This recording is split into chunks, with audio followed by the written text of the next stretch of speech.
कृष्ण हरी सर्वांना. आज दिनांक 1 मे म्हणजे 1 मेची राहिलेली माझी माऊलींची सेवा मी चालू करत आहे. वक्रतुंड महाकाय सूर्यकोटी समप्रभ निर्विघ्नं कुरु मे देव सर्वकार्येषु सर्वदा अलंकार परिपुण्यभूमी पवित्र तिथे नांदतो ज्ञान राजा सभा तया आठविता महापुण्यराशी नमस्कार माझा सद्गुरू ज्ञानेश्वरांशी. श्लोक 8 आणि 9. नैव किंचित करोमि युक्तमान्येत तत्त्ववित् पश्यन्य शृण्वन् स्पृशन जिघ्रशननं गच्छन् स्वप्नश्वसन प्रलपन विसृजन निमिषन्नपि इंद्रियार्थेषु वर्तन्त इति धारयन्. जे पार्थात आदेहि मी ऐसा आठवू नाही तरी करतो कैसे काही उरे संगे ऐसे तन्यू त्यागे विन अमृताचे गुण दिसते संपूर्ण योगायुक्त एरिवी आणि काची आखरी तोही एक शरीरी आशिष हे व्यापारी वर्ततो दिसे तोही नेत्री पाहे श्रवणी ऐकूत आहे परी तेथीचा सर्व तानो हे नवल देखे स्पर्शाचे तरी जाणे परमळू सेवी ग्राणे अवसरचित बोलणे तयाही आधी राते स्वीकारी तजावे ते परिहरी निद्राची अवसरी निदेजी सुखी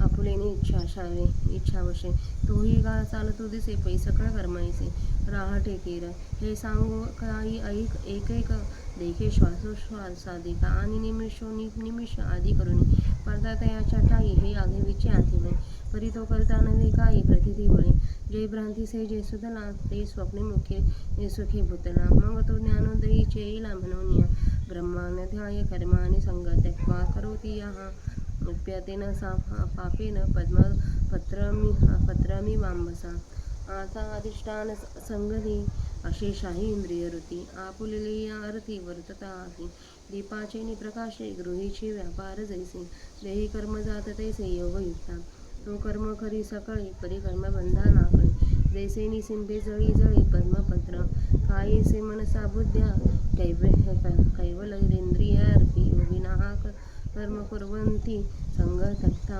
शुद्धे देखे बुद्धीची भाषणे निजे मनाचा अंकुर अनुदय ऐसे व्यापारात बोलिजे शारीरुगा हेच मराठी परेशी तरी बाळकांची चेष्टा जैसे योगी कर्म करीती देशी कवळातनु मग पंचभौतिक संचले जेव्हा शरीराचे निदिले तेथ मनाची राहटे ऐकले स्वप्ने जेवी नवल एके धनुधरा कैसा वासनेचा संसारा देहा होऊन दिवजगरा परी सुख दुःख भोगी इंद्रियाच्या गाविने निजे ऐसे व्यापार जो न बांधे ते जे सांडिली आहे संगती अहम भावाची आता झाली ब्रह्महत जैसे पिशाचाचे चित्त मग इंद्रियांचे चेष्टित वेकळू दिसे स्वरूप तरी देखावे आळविले ऐके शब्द बोलू मुखे परिज्ञान नाही हे असो काजे विन जे काही कारण ते केवळ कर्म जाण इंद्रियांचे मग सर्वत्र जे जाणते ते बुद्धीची कर्म निरुदे ओळख अर्जुना ते म्हणे हरी ते बुद्धी धैर्य करुणी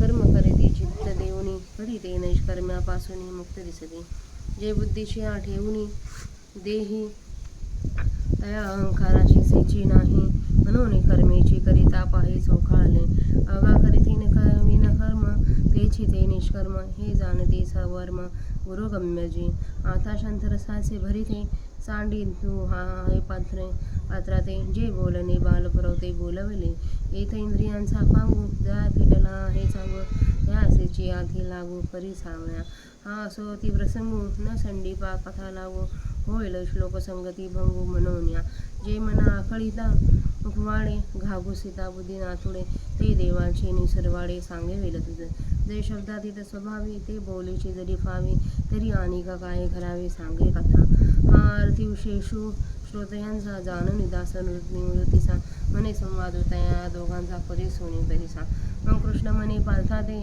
आता प्राप्ताचे क्षीय पुरते सांगेन तुझ निरुते चित्त देईन युक्ता कर्मफलं त्यक्त्वा शान्तिं माप्नुवन्ति निष्ठिकम् अयुक्ताः कामकारेण फलसक्तो निबध्यते तरी आत्मयोग याधिला जो कर्मफळाशी विठला तो घर रिगोणी वरिला शांती जगी एरू कर्म बंदी किरीटे अभिलाषाची अगाठी कळासला कुंडी फळभोगाच्या तर आता आपण ओळी क्रमांक 72 पर्यंत आलेलो आहे. आता भगवद्गीतेतल्या श्लोकांचा आणि माऊलीच्या प्राकृत भाषेतील ज्ञानेश्वरीचा आपण मराठीत अर्थ बघूया.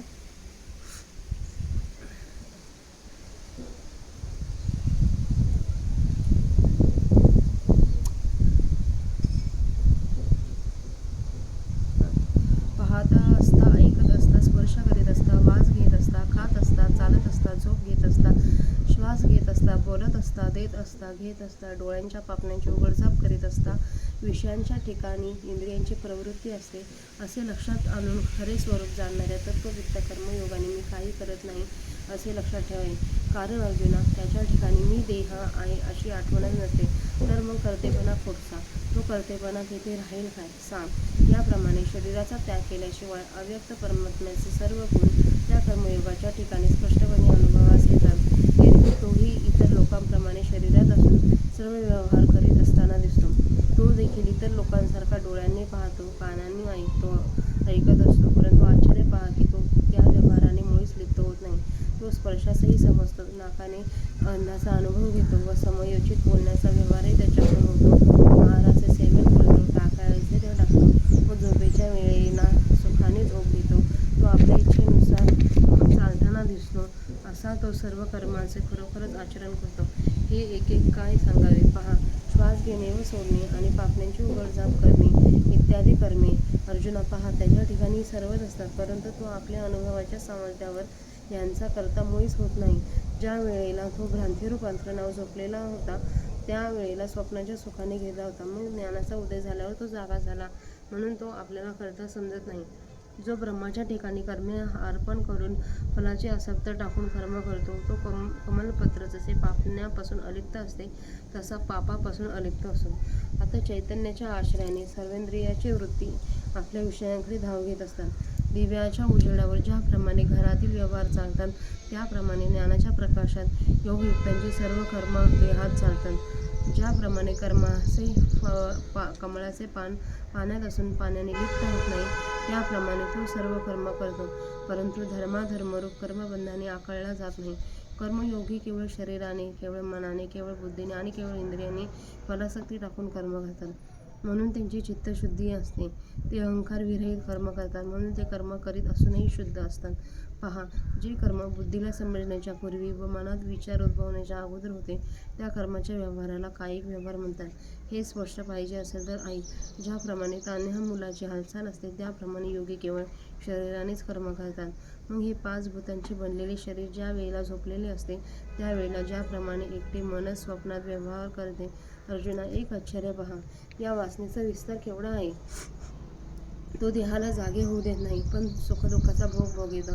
अरे, इंद्रियांना ज्याचा पत्ता नसतो, असे जे कर्म उत्पन्न होते, त्यास केवळ मानसिक कर्म म्हणतात.